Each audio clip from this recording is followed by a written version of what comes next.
Hello everyone, and welcome back to the Job Search Reality Series. I'm Philip Todd Brooks, also known as Todd Brooks from Athens, Georgia. Today is day 7 of 31 days of Job Search Reality, and I want to challenge a piece of job search advice that sounds logical, but isn't always effective. Stop applying for every job that you see.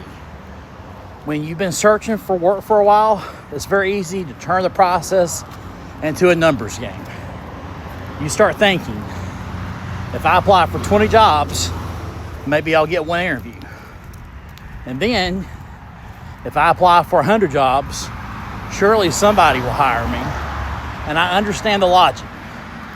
But here's the problem with that. More applications don't necessarily mean more opportunities.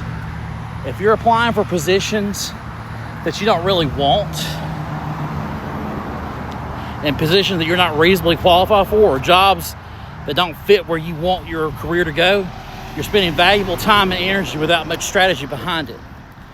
I'm not saying that you should apply for 3 jobs and then sit around waiting for the phone to ring. I'm not saying that at all. You absolutely need to create opportunities.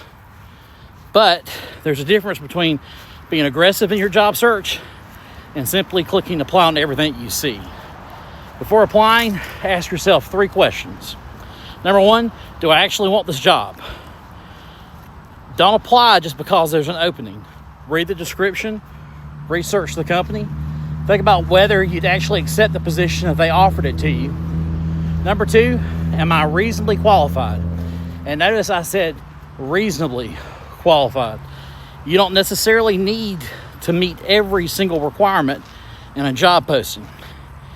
If you have many of the important qualifications and you believe you can successfully perform the job, apply.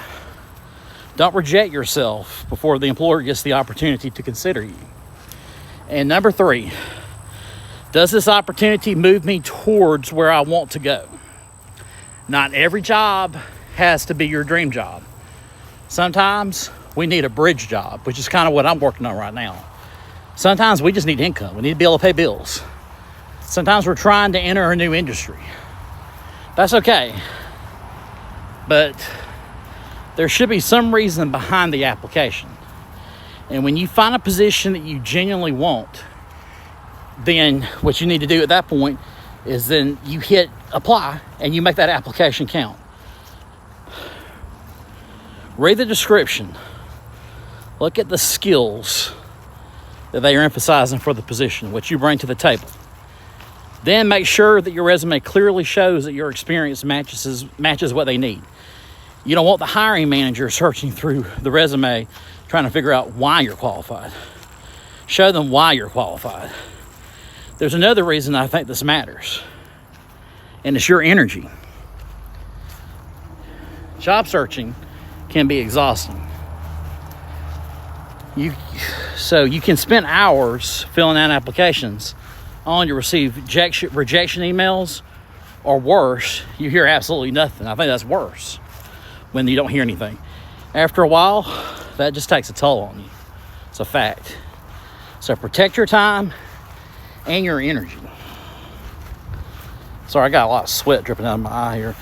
I'd rather see someone submit 20 thoughtful, targeted applications more than 100 complete applications, because the goal itself is to win some imaginary the goal itself is not to win some imaginary context or some imaginary contest for submitting the most applications.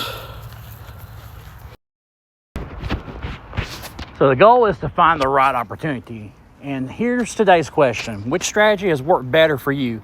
Applying to as many jobs as possible, or being more selective and customizing your applications? And I'd especially like to hear from recruiters and hiring managers. Can you tell when someone genuinely wants the position versus someone who's applying everywhere?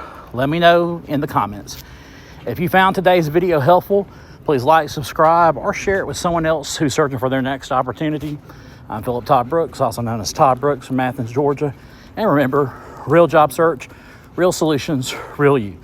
Thank you for watching, and we'll see you tomorrow for day 8.